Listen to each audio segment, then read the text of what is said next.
can see a few people still trickling in, but we might get started. Thanks to everyone who's jumped in the chat already. Good to see a few familiar names in there. But yeah, let's go ahead and kick things off. Yeah, as I mentioned, great to see so many familiar names and people from all around Australia and New Zealand jumping into the chat. I'm calling from Victoria today, so I just wanted to start off by acknowledging the Wurundjeri people of the Kulin Nation as the traditional custodians of the land that I'm currently on. And of course, I extend that acknowledgement to the traditional owners of wherever you may be calling in from today as well. So today we're going to be talking about how you can win company-wide support for online wills. One of the things that we hear somewhat regularly from gifts and wills fundraisers is that they're really enthusiastic about online wills themselves. They see a lot of potential for their organization, but sometimes there's a bit of a challenge in terms of getting the rest of the organization on board. We know that can be really frustrating and sometimes disempowering at times. So we want to help out however we can with that. Quite often we find that the lack of support really just comes down to a lack of awareness or a lack of information, as online wills are still relatively new, and what gifts and wills specialists can often see how they work and the benefits that they have. We find that that message can sometimes take a little bit longer to permeate a bit deeper into the organization. So we hope that this webinar will give you some of the tools to help spread that message a bit further, and hopefully you can get a bit more support for some of the initiatives that you are looking to do. So let's have a quick look at what's on the agenda for today. So we'll start off really quickly with a bit of an introduction, and we'll move on to what some of those common objections that we see and some of those reservations around that we hear quite often. After that, we'll look into some of the specific strategies to handle those objections and win some wider support across the organization. And finally, we'll move on to a Q&A section at the end. We'll be answering a few questions that you guys might have today. And we do have a colleague joining us today answering questions as we go as well. So if you miss something that we're chatting about, or if something comes into mind, feel free to just pop that in the Q&A box at the bottom of the call, and she'll get back to you. Please do make sure that you use the Q&A box specifically for any questions that you have rather than the chat. It's just a bit easier to keep track of everything in that dedicated box there. Great, so let's delve into the introductions.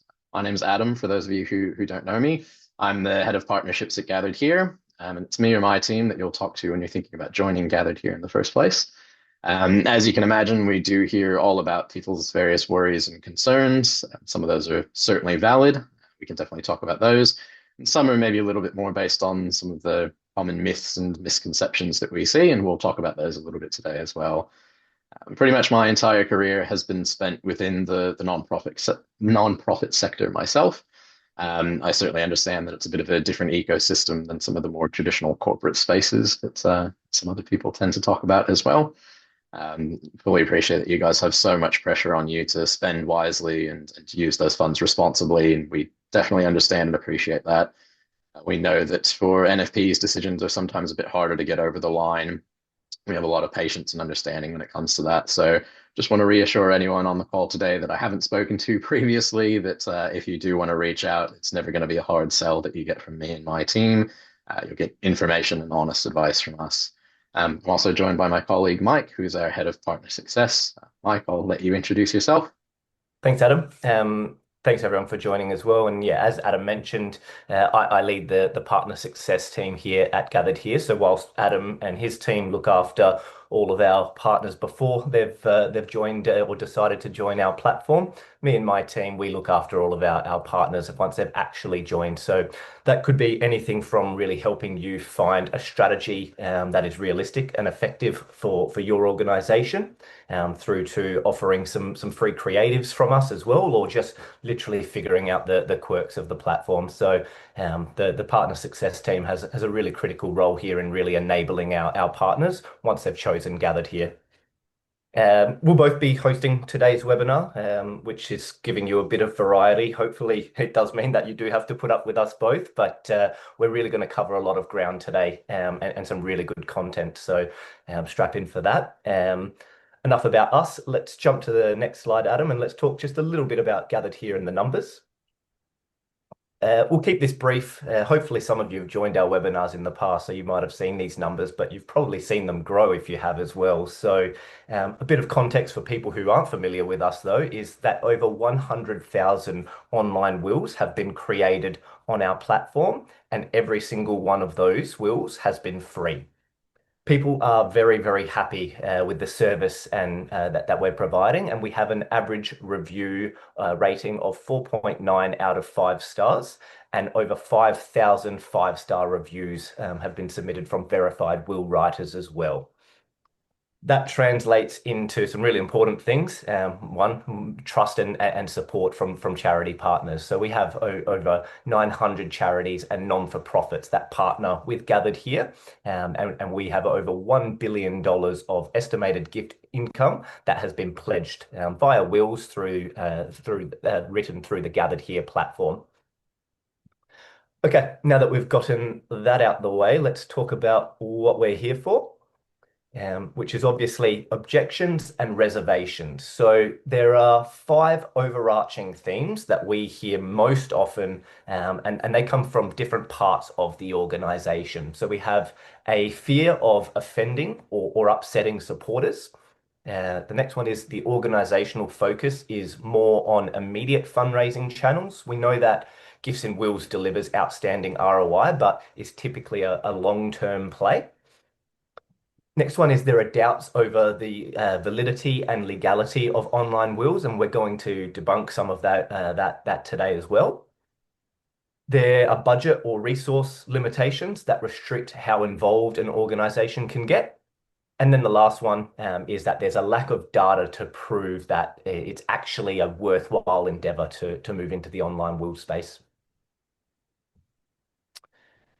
Each of these concerns has some sub-concerns as well. I won't go into all of them right now because we are going to go into some depth, obviously, through this webinar. But for example, with a fear of offending or upsetting supporters, that might be because you work in a highly sensitive cause area like mental health or terminal illness. But it also might mean that you work in a culturally sensitive area as well, so where death might still be a little bit taboo. It also might mean none of those things, but other teams in your organization might just simply be worried about annoying your supporters or putting them off from pledging day to day, which is obviously an important consideration. Or you might be offending them by suggesting that they're old or annoying them by coming across as pushy. So you might be wondering why we're obviously today putting a spotlight on these objections, but we want you to know that we genuinely do understand where you're coming from and the challenges that you have to navigate, and obviously where other people in your organization might be coming from as well. These aren't unreasonable concerns, then they deserve to be listened to. That's what today's session is all about, is debunking some of these concerns as well. So let's talk about some of those strategies that you can use to address these concerns, as well as any others that might come up from people across your organization. I will throw back to Adam to discuss some of the most effective strategies to win wider support. Thanks for that, Mike.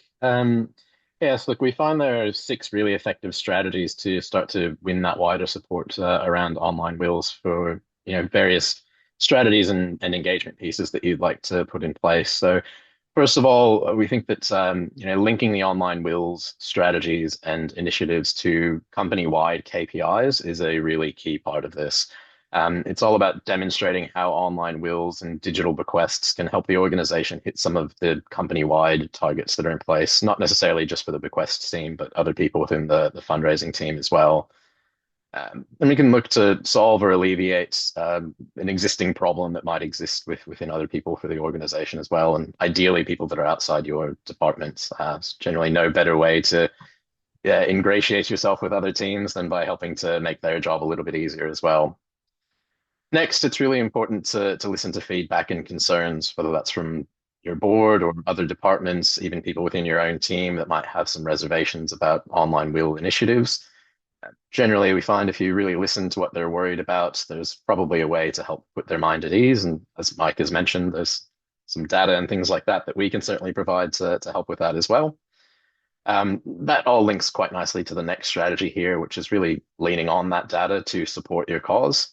One of the really great things about online wills, because they are digital, there's so much more data than we've ever had before.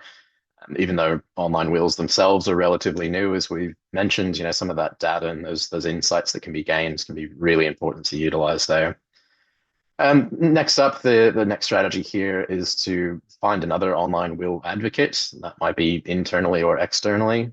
Having those different viewpoints come into play and those various supports can be really important as well. And finally, when you do get everyone on board, communicating updates and keeping everyone in the loop is key. Bequests are such a huge part of fundraising. We all know that, and everything that we can do to communicate that and really show the constant impact that they're having is a huge step in the right direction. So, with all of this in mind, let's step back into some of the concerns and see how they start to come into play. So, that first concern was around fear of offending or upsetting supporters, and Mike spoke a little bit about some of that. We appreciate that nobody wants to make their supporters feel upset or angry or annoyed for whatever reason.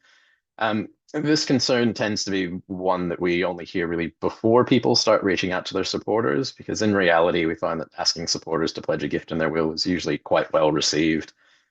So in this instance, you could sort of lean on that data as we spoke about to start to demonstrate that.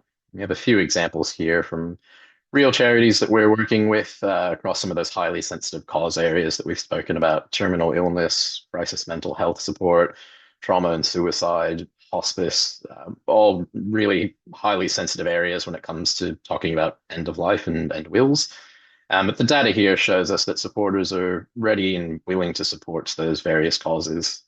The data here is looking only at gifts that have been pledged from existing supporters. So this isn't taking into account any of the advertising opportunities on the Gathered Here platform coming from outside the supporter base. They're generating some really great results from their supporters, which really just shows that people don't mind being asked about this. They're quite responsive, even when they are in those highly sensitive sort of cause areas. Because your supporters know that the good work you're doing, they know that it takes money to fund that work, and they're willing to be a part of that support. Aside from this data, this is really where you can look to other online will advocates who can help to tell you the real reactions from their supporters. So one of our partners here from the Land Back Foundation actually joined after reaching out to supporters, and they indicated that there was some interest in bequests from their supporters. So that's why they started working with Gathered Here. They found that people are actively looking for effective and sustainable ways to give, and as you all well know, bequests is one of those key ways to do just that. They've managed to raise over 1.2 million in bequests in 18 months of working with us, and that's entirely from their existing supporters. So hopefully there's giving you something there in terms of working through some of those initial objections that we see. Mike, I might pass back over to you to chat about the next piece here. Sure. Um, Thanks, Adam. So, yeah, so some of the concerns that we hear is that bequests take too long to eventuate. Organizations, they need money now. That's important. That needs to be a priority. We're already reaching out so much for everyday giving that we want to avoid donor fatigue and we don't want to cannibalize everyday giving. And then finally, that our marketing and comms calendar is just already completely full. So even if they wanted to include an online will campaign, it's just simply not possible. In short, we're focused on the short term rather and immediate channels, right? But this is where it's a really good opportunity to take that feedback on to the board and then link online wills and bequests back to your organizational KPIs. So I'm sure a lot of you already know this, but when someone includes a charity in their will, their likelihood to engage in other forms of giving increases, as does the overall amount that they donate. So there's a quote here from Dr. Russell James, where he's essentially saying that when a donor puts a charity in their will, the donor is treating that charity like family. That commitment draws the donor closer and they become much more likely to support that charity in a number of other ways. If you can reframe online wills as a means of growing everyday giving, that is a really, really effective way to win support. And again, you can lean into data to help back up your point. So in 2020, Russell James found that annual giving goes up by 77% after a person includes a charity in their will. And the average annual spend in 8 years after making a bequest increased from $355 to $7,699, and that was adjusted for inflation as well. You can also see on the chart on the right-hand side there. So it's not just after 8 years, it's actually after 2 years, 4 years, and 6 years that there's a fairly consistent increase in giving. And that isn't just a one-off finding. Another study from 2020 from Giving USA found that 45% of supporters increased their annual giving to a charity after they included that charity in their will. And overall, 92% of supporters either kept their annual giving the same or increased their giving following a pledge. So only 8% of people actually stopped or reduced their regular giving. In that study, interviewees actually spoke very positively about the solicitations to pledge a gift in their will because it made them feel much more useful, which is a really interesting takeaway. But the real takeaway from this is that encouraging charitable bequests, it will actually support your organization's goals to increase regular giving, and that aligns with that immediate channel mindset, which is an excellent point to communicate to your other teams when they might have reservations about that. But what are the concerns around donor fatigue and a full comms calendar? A valid concern. There are alternatives to reaching out to your existing data supporter base. So there are obviously plenty of benefits in converting existing supporters, but if that's just simply not an option for you right now and for your organization right now, and you really do want to demonstrate the value to other teams, we strongly suggest focusing on attracting new bequesters instead. And you can do that through the Gathered Here platform. So at this point, over 1,000 wills are written on the Gathered Here platform every week. And by advertising on our platform, you can have your organization seen by all of those people. The potential new supporters are already in the process of obviously writing their will. So by advertising through our platform, you're catching them at that very moment that they're making those legacy decisions. And it's an incredibly effective way to generate bequests. It doesn't involve contacting your existing supporters in any way. So it can obviously satisfy some of those concerns around other departments that they might have. Another common theme that we see often is all about the validity and legality of online wills. Sometimes we hear for sure that boards have concerns over the legalities of online wills, especially if there's perhaps an old school lawyer on there, or they're not sure, people aren't convinced that online wills will stand up in court, or maybe they just think that they're only used for very small estates, or that it's very, very easy to also make errors or invalidate online wills. We can lean into data to put some of those concerns at rest. So our in-house legal team, they handle probate and letters of administration applications for hundreds of families literally every year. So they've seen a really, really big increase of wills that were prepared online. And now 20% of all the wills that our legal team handle are ones that were prepared by an online platform. Around half of those were also prepared on Gathered Here. So what that tells us is that online wills are really quite mainstream. They're obviously, it's a small sample size, but from our data, online wills are accounting for 1/5 of the wills entering the probate process. And when we consider how online wills have really been widely available for perhaps the last 5 or 6 years, that's quite incredible that number's already up to that number there. So in 5, 10, maybe 15 years' time, we're certainly going to see a huge percentage climb with that as well. And then perhaps one of the most important ones is the 100% number. So 100% of online wills that were handled by our probate team were deemed valid by the court. So even ones with small errors in them. What do we mean by errors? Is for those of you who attended our legal webinar a few months ago, you might recall some of this information, but it's quite compelling. So I think we'll share it again, obviously. It's that our probate team analyzed all of the wills that came through a firm and found more or a wide range of errors in solicitor drafted wills when compared to online wills. Now, I certainly don't want anyone to think for a second that I'm having a pop at solicitors. We'll shout from the rooftops that there will always be a place for solicitor drafted wills. They play an important role in estate planning, but sometimes this perception of online wills being more prone to error than other forms of will writing is just simply not true. The online wills, we follow a very a set template. It's actually impossible to put some of the human errors in an online drafted will than what we see in solicitor drafted wills. And even with the occasional error that happens, 100% that have gone through our probate process were still deemed valid. So a small mistake isn't necessarily going to completely invalidate a will, and we're certainly doing our best to get that message and build that trust out there.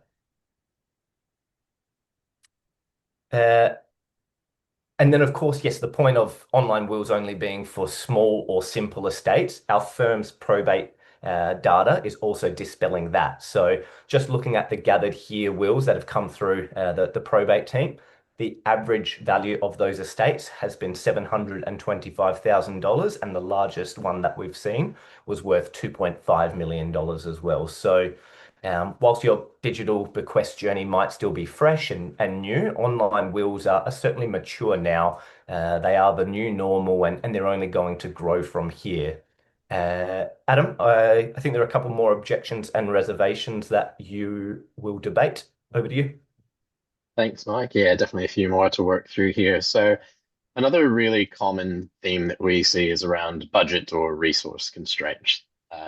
Look, we appreciate that, as we've talked about, funding can be tight, and we have to be really smart with how we're spending those resources. So, look, this might come down to the subscription being too expensive, or having a small team in place, or even just a team with very little spare time. Maybe you just feel you don't have the expertise to manage these things, or there's just too many competing priorities. Just to make sure that everyone's on the same page, I just want to clarify how the pricing works. So on our platform, you can be on our basic tier, which is completely free. This gives you the ability to reach out to your existing supporters. It does involve a little bit more time and effort on your end, but zero costs associated with that. We do then have our optional upgrade to our premium tier, which allows you to do everything you can on the basic tier, and then you can opt for a bit of a more hands-off fundraising if you prefer as well. Some of the areas that Mike spoke about before in terms of getting in front of those 1,000 or so wheel writers every week coming through our platform. So that means even if you don't have the expertise or the spare time to manage this, there are a bunch of different ways that you can hand this over to us, and we can help generate those gifts for you. And this is really where we can start to look at some of those online advocates again for their experience here in terms of dealing with some of these challenges around constraints. So a great example here, OM Australia was a small team in place with pretty limited resources and capacity. They'd really been struggling to engage with supporters around legacy giving because we have our free starting point, a bit easier for them to get the ball rolling and take that first step. Finally, we'll jump into the last objection here as well, which is around just a lack of data to prove the efficacy here. Look, it might be that there's a little data today around realized gifts. It is a long-term fundraising strategy, and gifts and wills has always been that. To show that value now, it can be a little bit difficult to kind of put that ROI on paper, but we appreciate that need something to show to the board. But really, there's a lot of data indicating just the incredible potential of online wills, and it's really just about communicating that across the organization. We know already that bequests have the highest return on investment of any fundraising activity, and data from AskRight puts this around $57 if we round that figure up for every dollar spent, which is more than any other type of fundraising. And look, that's more around your traditional bequests and solicitor drafted wills and things like that. We've put the numbers through our system and the data that we have in terms of the average customer spend against the estimated future bequest revenue. We found that with our premium tier partners, they're seeing a return 212 times the value of their investment. For our basic tier partners, it's obviously impossible to calculate that ROI. As we've mentioned, it's free.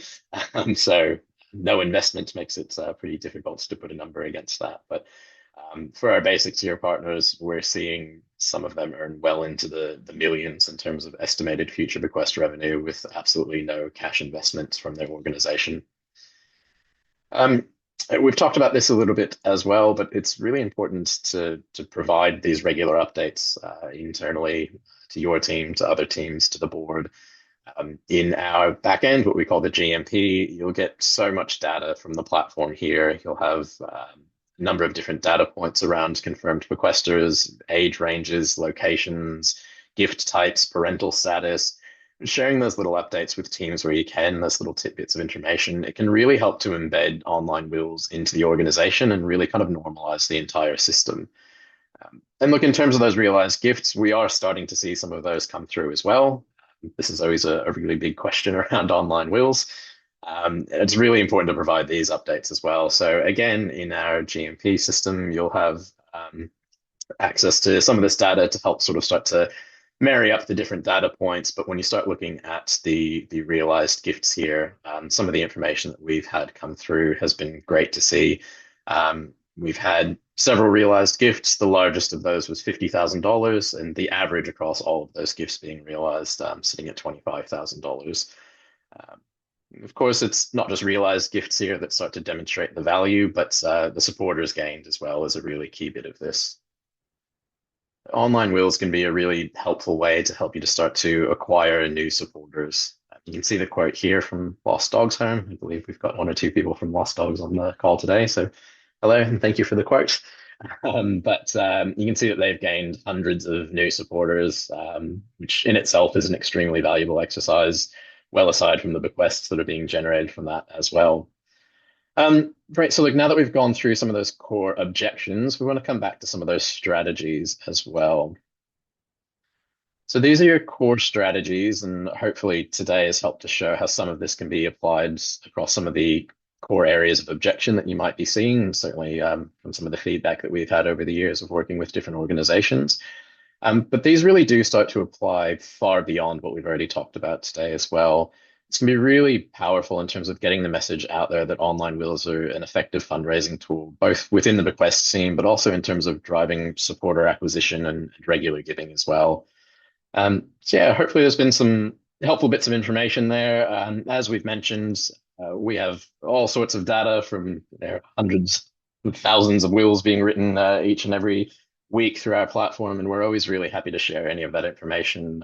We appreciate we've had to paint with quite broad strokes here for some of the objections that we see, and certainly want to acknowledge that sometimes there can be slightly more specific concerns or worries within a particular organization. So again, welcome anyone to reach out, and we're more than happy to have a discussion around what any of those more sort of specific points may be, and any information we have that can sort of help to combat that as well.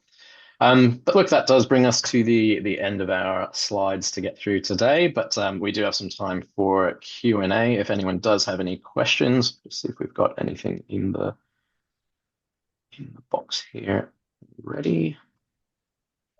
Let's see here. So we've got a question. Sorry, I'm reading these live. Apologies, everyone. So we have a question from Sue. With the basic tier, that just means that the org doesn't have credits, doesn't it? With this option, does that mean that if someone uses your platform and includes us, do we not get an email notification? Okay, so a few parts about that. Even on the basic tier, you will still receive email notifications when gifts have been left.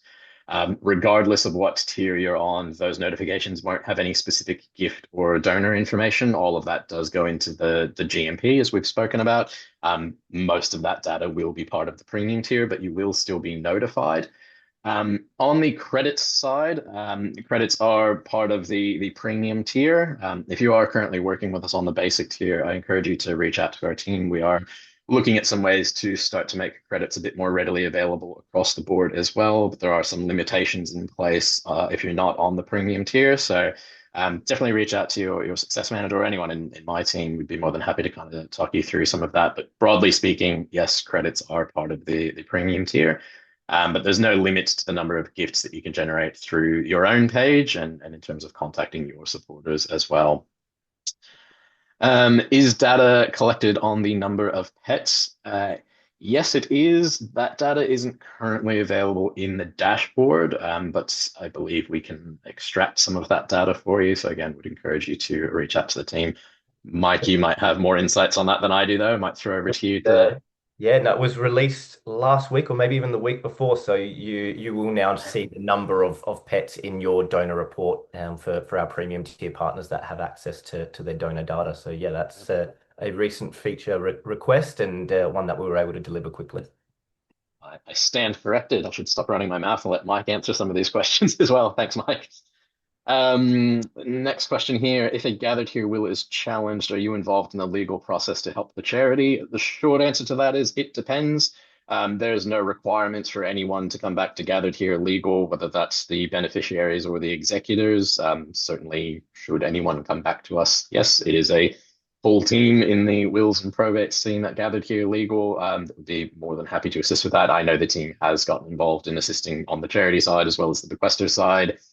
We do get into a funny world where a lot of that, even though it's called gathered here legal, it is a separate entity for legal purposes. We need to be completely separate as organizations. But yeah, the short answer is yes, we can certainly help with that.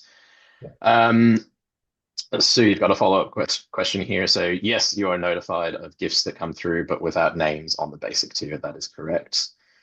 We've got a question here. Sorry, just trying to make sure we don't miss any. If you upgrade from basic to premium, does that unlock the details of bequests already pledged? Great question. And yes, so all of the data is stored on our system, regardless of what tier you're on. If and when you choose to upgrade, you will have access to all of the historic data as well. One important thing within that, one of the really great features about the premium tier that you do unlock is the ability to create unique links. So you can start to track exactly where gifts are coming from.